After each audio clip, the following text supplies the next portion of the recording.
alunos e alunas da Mediação Tecnológica Rondônia. E aí, galerinha? Então, finalmente chegamos à última aula da nossa disciplina, né? Aula 16. Nossa, gente, passou muito rápido, né?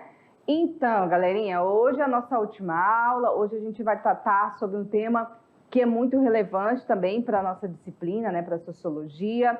E a gente encerra, então, hoje. Na próxima aula, nós já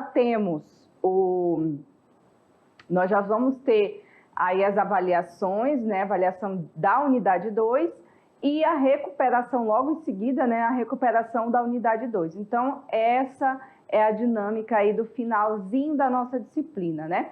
Bom, gente, então, sem mais delongas, antes de qualquer coisa, né? Eu queria agradecer vocês estarem aqui comigo, a paciência, né? Para nos ouvir, para nos assistir.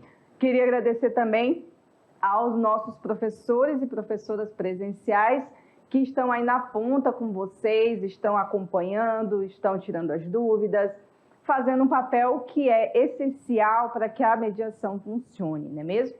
Então fica aí o meu abraço, meu carinho a todos vocês, tá bom? Então vamos aqui para a nossa tela conhecer então os temas da aula de hoje, né? Olha só. Hoje a nossa aula vai falar sobre mudança social e a sociologia. Você aí, querido e querida, já deve ter ouvido falar em mudança, né? Claro que sim. E quando vem essa palavra, mudança, né? O que vem à cabeça de vocês? Coisas boas, coisas ruins, rápido, lento, né? São essas questões que nós vamos trabalhar à luz da sociologia. Então, a gente vai fazer o quê? Falar sobre a mudança social através dos clássicos da sociologia, né? Os nomes dos autores que ajudam a nós entendermos exatamente quando a gente está falando dessa mudança mais no sentido coletivo, né? Então, para isso, a gente traz 4 teóricos pensadores para falar sobre esse assunto: Augusto Comte, Karl Marx, Émile Durkheim e Max Weber, que são nomes super conhecidos por vocês, né? Então, assim, não estou falando grego, nada de diferente do que vocês já conhecem, tá? Beleza? Então, vamos aqui para a nossa aulinha de hoje, né? Mudança social. Gente, o aspecto de mudança, ele traz muitos sentimentos, porque vai depender exatamente do que nós estamos falando, né? Mudanças de quê? É a pergunta que vem à cabeça, tá? Mudar o quê? O que na sociedade, né? Então, a sociologia, só uma curiosidade, né? A sociologia, ela surgiu de uma mudança, né? A sociologia passou a existir como ciência para explicar uma mudança que estava acontecendo na sociedade da Europa, do século XV, XVI, lá até o século XVIII. Né? Essencialmente, a sociologia nasce como ciência lá no século XIX. Mas, assim, já estava ali indicando uma necessidade de explicação. Que explicação? O que estava tentando explicar, então?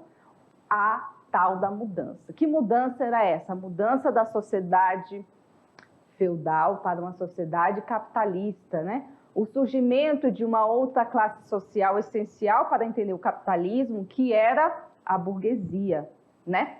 E tantas outras mudanças no sentido da própria religião, da separação do Estado e da Igreja, da reforma protestante, a mudança dos costumes, a mudança na cultura. Então, a sociologia é exatamente essa ciência da mudança. Então, a gente termina a aula com um assunto muito apropriado, né? A sociologia é a ciência da mudança. Por que ela surge? Porque havia uma mudança.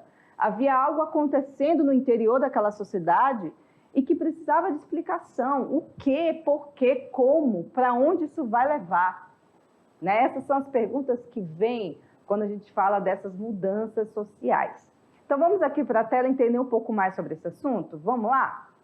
Então, gente, essa mudança ela é importante para a gente entender por que o mundo está do jeito que está, né? Então, a sociologia, ela nasce dessa mudança, de uma crise, né? Provocada, pode ser chamada de crise ou mudança, enfim, através dessa desintegração da sociedade feudal, tá? Para o surgimento do capitalismo, assim como eu acabei de dizer para vocês. E essas transformações desse período mudaram a estrutura da sociedade, né? Como o próprio o Tomasi diz, abalaram os setores da sociedade. Sim.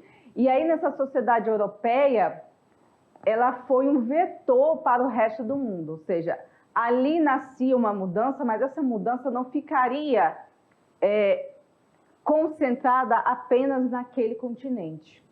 Então, essa mudança ela foi tomando corpo em todos os lugares, né? Então, até os dias de hoje, os autores e pensadores, eles procuram ainda entender o que foi que aconteceu e todos os desdobramentos que se deram dessa mudança que hoje ainda nos atinge, né?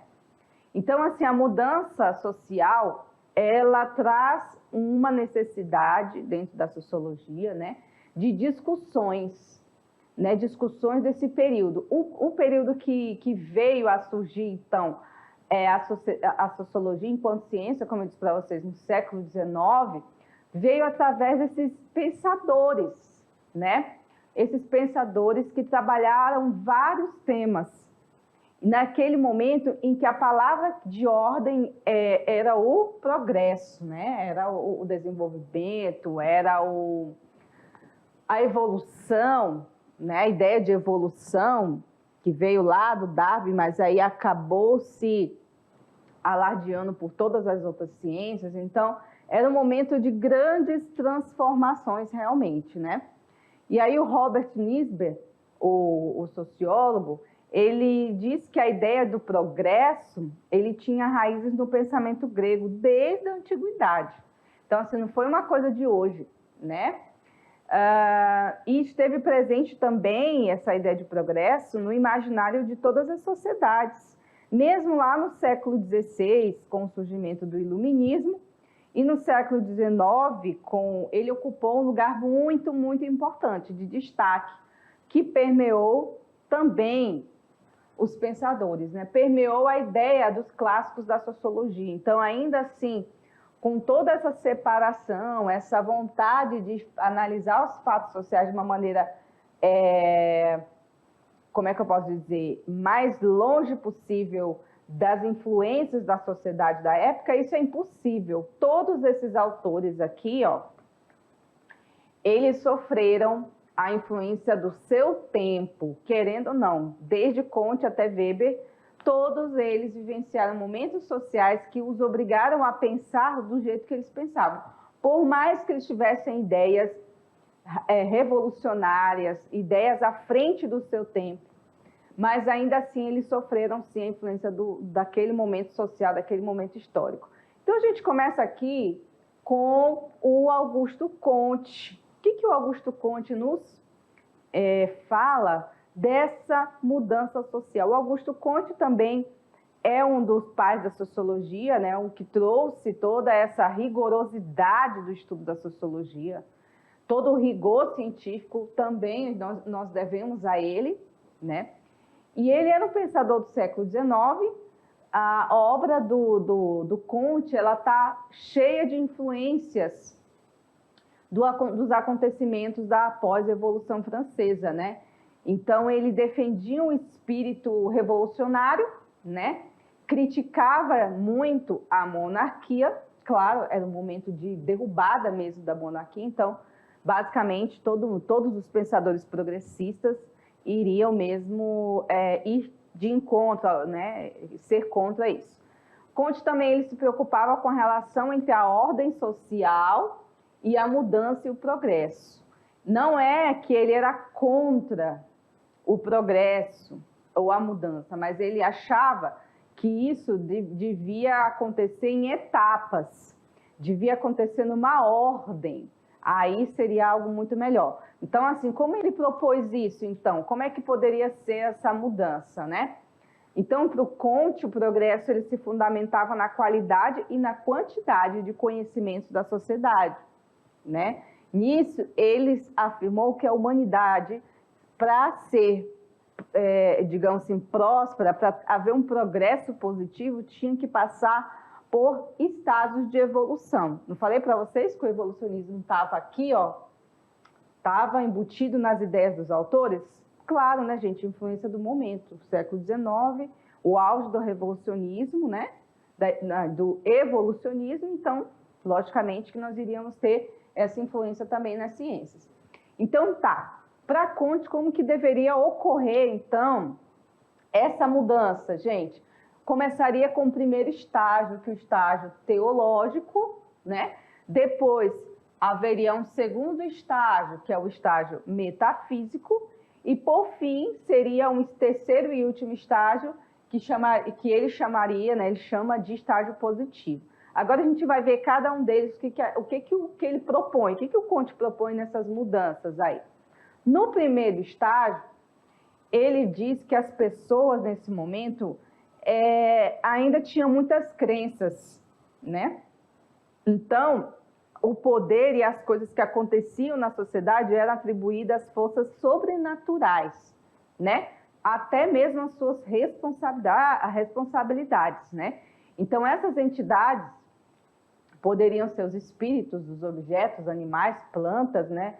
Enfim, vários tipos de crenças e deuses, assim como também a crença em um só Deus, que é uma crença mais monoteísta. Então, não importa se era crença cristã, não cristã, se eram pagãos. Esse é um estágio que ele fala que é o estágio primeiro, um estágio ainda de muitas crenças em seres que, para ele, né, são seres sobrenaturais e não poderiam ter responsabilidade diante dos acontecimentos da sociedade.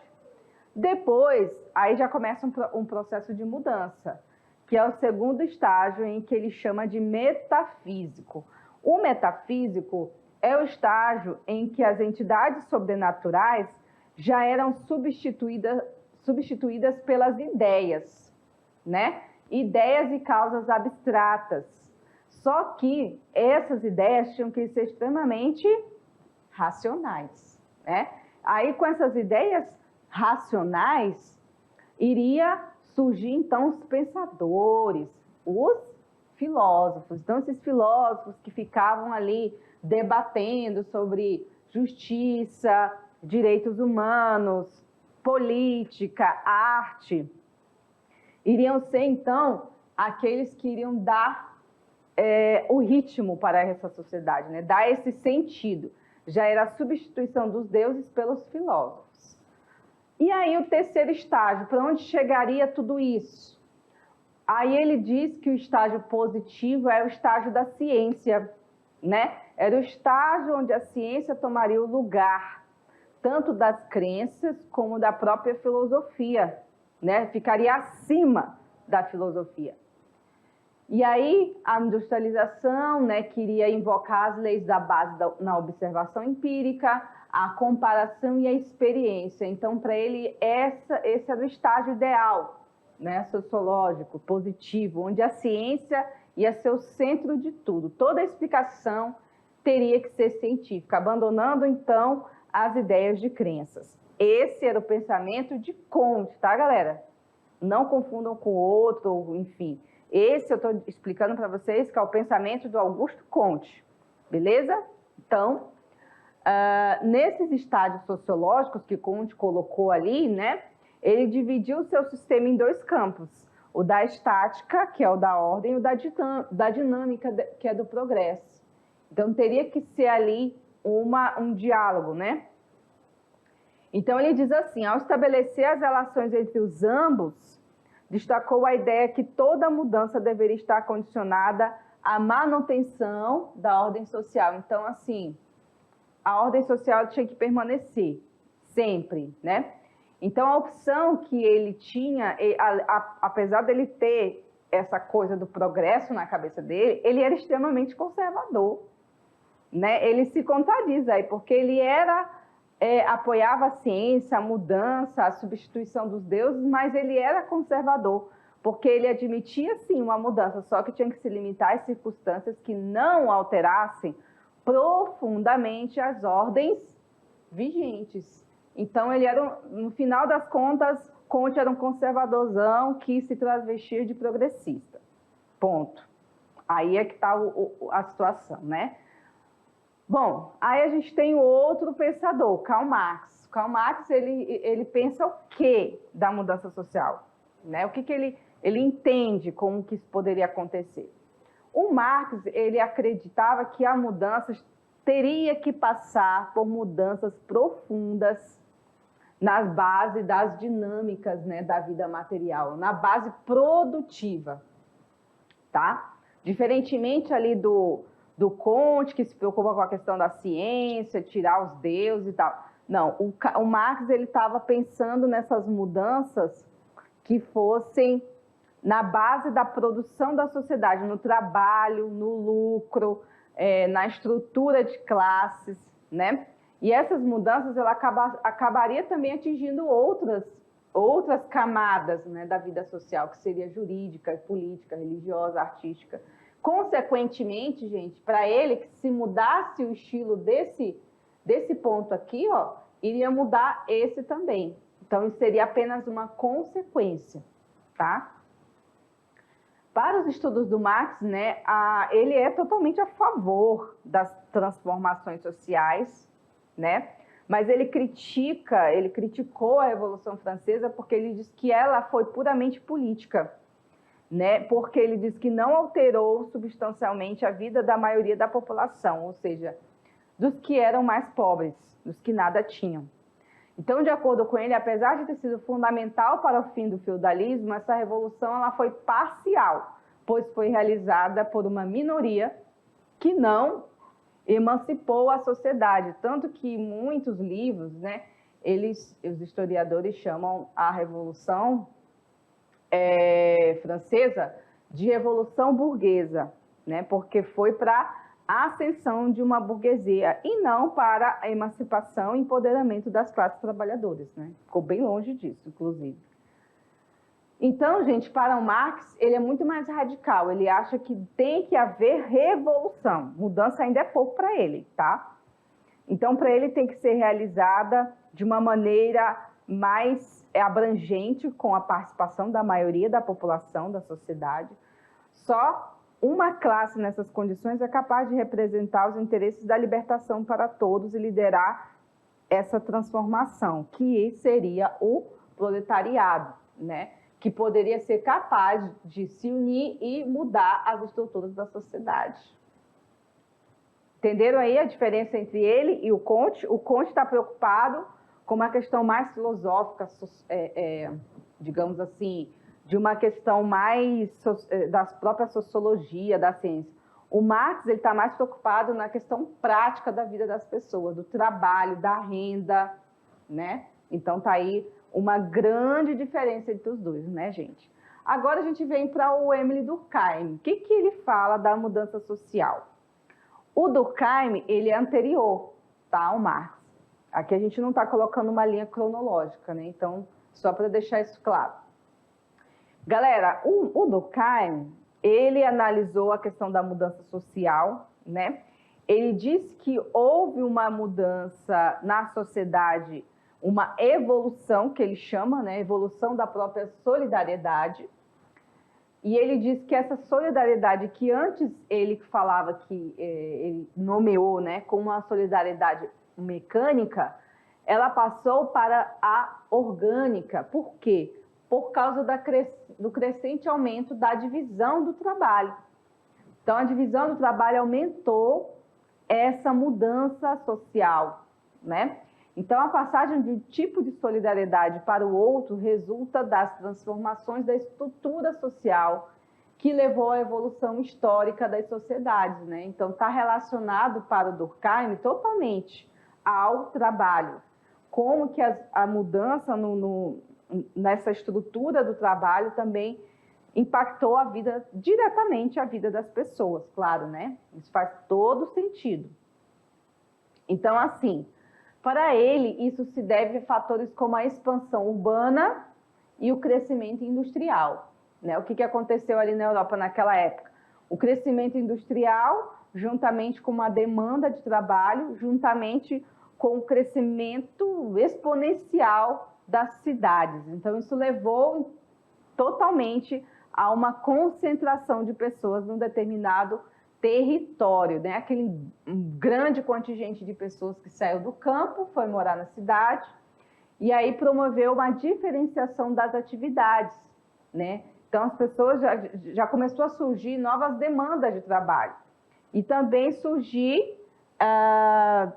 um aumento enorme, né? Um aumento do desemprego. Essas interações que começaram a surgir tornam mais complexa as relações sociais. Não é só uma questão de vínculos com parentes, né? Começa a ter o vínculo do trabalho, o vínculo de amigos, os vínculos de bairros, os vínculos da igreja. Então, as relações passaram a ter uma base de dependência mútua, né? E aí a gente vai entender aqui melhor nesse quadro do que nós estamos falando. O que eu estou falando? O que eu estou querendo dizer com isso, gente? Vamos entender aqui? Então, a gente tem aqui, Durkheim, tipos de solidariedade, solidariedade mecânica e solidariedade orgânica. Aqui, vamos para poder diferenciar, talvez o quadro nos ajude a entender melhor. Tipos de solidariedade são o caráter das atividades, os tipos de atividades, né? O principal vínculo social que havia entre essas duas formas de solidariedade, eu estou bem aqui, tá, gente? Estou lendo aqui, ó. Preste atenção. E também a posição do indivíduo nessa relação. Então, assim, vamos lá, começando pela solidariedade mecânica. O caráter das atividades nessa sociedade mecânica era como? Similares e uniformes. Então, assim, as pessoas faziam coisas, as mesmas coisas. Tipo, tem o João, a Maria e o José. Os três são sapateiros, tendo assim, né? Então, os três vão ter os mesmos conhecimentos, vão fazer praticamente as mesmas coisas, né? Então, o trabalho dos três são similares. Isso antes da Revolução Industrial e da divisão social do trabalho. Aí, pá, chegou a Revolução, essas três pessoas, João, Maria e José, passam a ter diferenciações no seu trabalho. Então, o José vai ser aquele que vai fazer a sola, a Maria vai pintar, digamos assim, o sapato, e o João, não sei se eu já confundi tudo aqui, o João vai ser o que vai empacotar para vender, entendeu? Então, no mesmo local de trabalho, no mesmo fábrica, vai ter pessoas fazendo coisas diferentes para no final sair o produto. Então, essa é a mudança que houve na questão do trabalho ali, da solidariedade mecânica e da orgânica. Eu não vou replicar e falar de novo, né? Porque vocês já tiveram aula de sociologia que eu expliquei o que é solidariedade mecânica e orgânica. Então, não vamos mais voltar nesse assunto, né? Então, tá bom. Vamos aqui para o quadro para ver o que mudou. Então, na solidariedade orgânica, essas atividades, elas eram altamente diferenciadas. Então, elas vão mudando, tá? Numa fábrica, o João, o José e a Maria vão fazer coisas diferentes nessa solidariedade orgânica, né? Quando a gente fala de mecânica, é aquela solidariedade antes da industrialização. Como é que as pessoas trabalhavam? Só para a gente relembrar rapidamente aí para quem esqueceu, tá? O que mais mudou, gente, nessa sociedade? A questão do vínculo social. O vínculo social, ele tinha um consenso moral e religioso muito forte antes da industrialização. Então, tinha um aspecto mais de comunidade, de proximidade, de parentesco, né? De um coletivismo maior. Já na solidariedade orgânica, esse vínculo ele é complementar e há uma dependência mútua, né? Então, são relações, muitas vezes, já saem um pouco da família e da igreja e da religião e passa a ser mais uma relação de trabalho, uma relação mais fria, mais distante, porém com muita interdependência, porque à medida que a gente vai criando as coisas, né, numa fábrica, se todo mundo não colaborar, pelo menos um deixar de colaborar, o restante vai ficar comprometido, né? Então, tem essa situação. E a posição do indivíduo, como é que ela fica nessas duas solidariedades? Na solidariedade mecânica, há um apelo maior para o coletivismo, né? E a ênfase no grupo. Então, assim, as pessoas tinham mais um pensamento de colaborar, né? Porque eu tinha mais um pensamento coletivista, eu dividia mais as minhas coisas. Então, assim, por exemplo, vou dar um exemplo mais prático, né? Num lugar mais rural, as pessoas, falar essa palavra é engraçada, falar assim, antigamente, as pessoas que moravam na roça, elas costumavam ter as práticas mais coletivas. Então, as pessoas iam fazer a festa do milho, se juntava a comunidade ali, colhia, né? Tem aquela época do milho, o pessoal até chama hoje de festa junina, de São João, porque por que tem muito milho nas festas, né, de São João? Porque tinha a ver com a estação lá das plantações do ano e tal, e aí tinha toda essa questão do milho, e aí transformava esse momento de fazer as coisas, de colheita, de fazer as comidas, transformava num momento coletivo, né? Então, as pessoas colaboravam para que no final tudo ficasse pronto, né? Ficasse bem. Assim mesmo, também na roça tinha essa prática de quando o vizinho lá matava um porco, ele não comia o porco sozinho na casa dele. Geralmente, às vezes, tirava um pedaço para dar para o vizinho. O vizinho a mesma coisa, eu fiz aqui uma torta de milho, eu vou tirar um pedaço e dar para o meu vizinho. Isso é uma coisa que até na cidade mesmo, aqui em Porto Velho, quando eu era criança, era muito comum as pessoas se ajudarem. Eu fico com a tua filha para trabalhar, né? Quando chega em casa, eu fiz a comida, eu guardei um mingau para você. Então, era aquele sentimento mais próximo. Hoje em dia não existe mais isso, é muito difícil alguém fazer isso por outra pessoa. Por quê? Voltamos lá para o quadro que eu vou explicar para vocês. O que nós temos na sociedade de hoje? Nós temos uma sociedade com apelo individualista, como aqui no quadro diz, da sociedade orgânica. Então, o individualismo tomou tanta conta das pessoas, né, que elas não conseguem mais ajudar umas às outras. Então, a ênfase nessa sociedade atual é a ênfase nos indivíduos autônomos. Então, eu não vou dividir o meu bolo. Se você quiser, vai lá na padaria e compre um para você. Eu não vou te dar nada, não. Não é assim? Então, essa sociedade aqui é diferente dessa sociedade aqui. Tá? Então, a gente vê aí realmente uma mudança muito grande. Aí, outra coisa também, nas estruturas econômicas, o que mudou? Na sociedade mecânica, eram os grupos muito mais isolados, as propriedades rurais, grandes propriedades, onde cada um tinha a sua lei própria, né? Eram autossuficientes e autárquicos, ou seja, assim, tinha lá o chefão lá, né? Que mandava em tudo. Lá estavam os servos e tal, fazia tudo. Autossuficientes porque eles produziam aquilo que eles queriam, né, consumir. E aí já tinha algum comércio, alguma coisa, mas eram muito mais, né, contando que cada propriedade se autogerisse, se autossustentasse, né?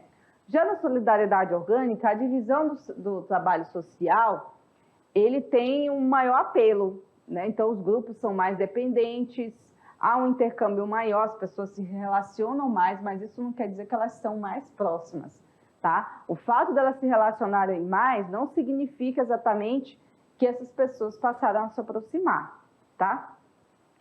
Quanto ao controle social, como é que era? As leis repressivas para a punição, havia um direito penal, sim, havia leis, né? Eram mais repressivas, tinha uma coisa assim mais dura, né?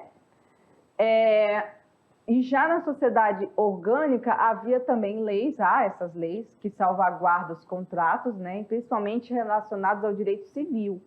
Então, a lei era mais repressiva, né, na solidariedade mecânica, e na orgânica essa lei é muito mais com apelo mais racional, né, principalmente em relação a essa questão assim da relação entre as pessoas, né? Você não vai sair matando todo mundo e fazer o que quer, porque o Estado assegura para você que você precisa acessar a justiça, ok?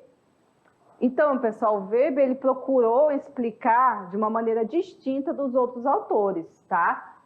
Ele traz a contribuição dele a partir de uma mudança de perspectiva, porque a maioria dos autores, ele acredita que a mudança vem do coletivo para o individual, né? Só que o Weber, ele acredita que a mudança é ao contrário, é o individual que vai levar para o coletivo. Entenderam a mudança aí, gente? Entenderam como é que é esse processo que o Weber pensou? E em nenhum momento eu estou dizendo que é certo ou que é errado, tá? Eu estou falando de perspectiva de olhar sociológico, tá? Então, ele acredita que as ideias partem, né, passam por esse processo das ações sociais que levam em conta as crenças, os valores individuais, que aí sim levariam a essa ação social, tá? E assim, o livro que ele escreveu, A Ética Protestante e o Espírito do Capitalismo, ele indica, né, uma outra perspectiva de pensamento também, que é diferente dos outros autores, que é a ideia de que a ética protestante, né, o conjunto de valores do protestantismo, foi fundamental para o surgimento do capitalismo. Então, o capitalismo surgiu de uma mudança de perspectiva religiosa também. Quando o protestantismo surgiu aí, rompeu com a Igreja Católica e passou a ter aí um novo processo de construção religioso, isso também impactou a economia, impactou o pensamento das pessoas. E para ele, essa cisão da Igreja Católica foi fundamental para acumular capital e valorizar o trabalho de um modo de vida disciplinado, responsável e racional, sem gastos ostentatórios. Então, assim, a maioria dos capitalistas que eram cristãos, que eram protestantes, eles tinham uma ética muito específica, né? Eles davam valor ao dinheiro, mas também davam valor a serem comedidos, né? Assim, não vamos promover desperdício, bebedeira, não sei o quê. Vamos respeitar os trabalhadores. Então, teve também algumas iniciativas, né, que puderam melhorar um pouco a vida do trabalhador, mas também nada muito grande, né? Então, a gente teve sim essa medida de perspectiva. O Weber também, pessoal, ele impactou o esforço individual dos capitalistas, que procurou utilizar, aliás, impactou não, ele enfatizou, coisa que os outros teóricos não falaram, né? Ele fala do capitalista que procurou ter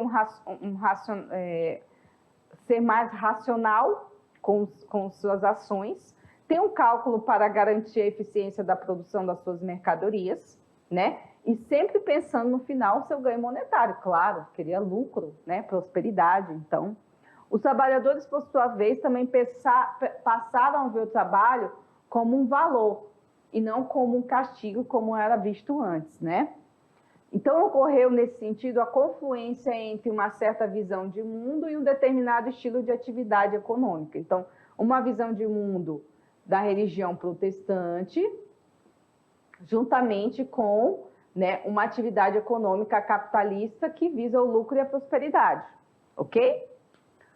Bom, então Weber também analisou a mudança social com base nos tipos ideais e da ação e também da dominação. Então, nessa perspectiva, ele também caracterizou os tipos de ações, como a ação afetiva, a dominação tradicional, né, passariam por outras combinações de ação e de dominação, que chegariam também às formas sociais com o predomínio da ação racional, né, a racionalização ficou muito forte nesse momento, vinculada também com a dominação legal burocrática. Então, para ele, havia as combinações de ação e dominação que modificaram totalmente a forma de ver e fazer a sociedade, né?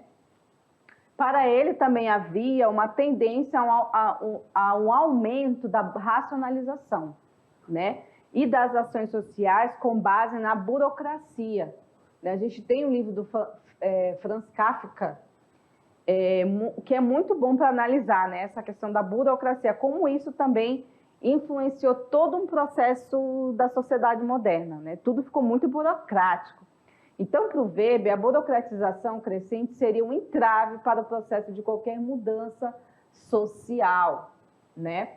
Para ele, uma sociedade administrada por diversos instrumentos controladores, a mudança estaria sempre limitada a uma ação burocrática. Errado não está, né? A burocracia veio para ficar e realmente ela traz um aspecto de engessamento também nas próprias estruturas do Estado, né? Bom, em relação ao Marx, é possível notar algumas mudanças em relação ao Weber, né, nas ideias do Weber. Então, vamos ver aqui. Para Marx, Karl Marx, o processo de mudança ele é determinado pela produção material, que interfere em outras esferas da vida social. Então, toda mudança para Karl Marx passaria pela mudança da estrutura dos próprios processos produtivos, né? Já para o Weber, essas mudanças são causadas pelas ações humanas, né? Ações racionais e individuais. Então, não seria exatamente uma mudança na estrutura da sociedade em si, mas a mudança dos aspectos individuais das pessoas que iriam impulsionar, então, que chegasse ao coletivo. Entenderam, mais ou menos? Então, é isso aí, tá, galera? Bom, tá aí as referências da nossa aula de hoje. Uma aula que tem muita informação, né? Uma aula que tem muita coisa, mas que é importante a gente falar, né? Nossa última aula aí, para que vocês saiam dessa disciplina tendo uma noção muito boa da sociologia, tendo uma noção do que vocês vão precisar saber para a vida de vocês e também para os estudos, tá bom? Então, daqui a pouquinho a gente volta para fazer a nossa apanhado geral aí, né? A revisão de conteúdo e a atividade, tá certo? Aguardo vocês até daqui a pouco. Tchau, tchau.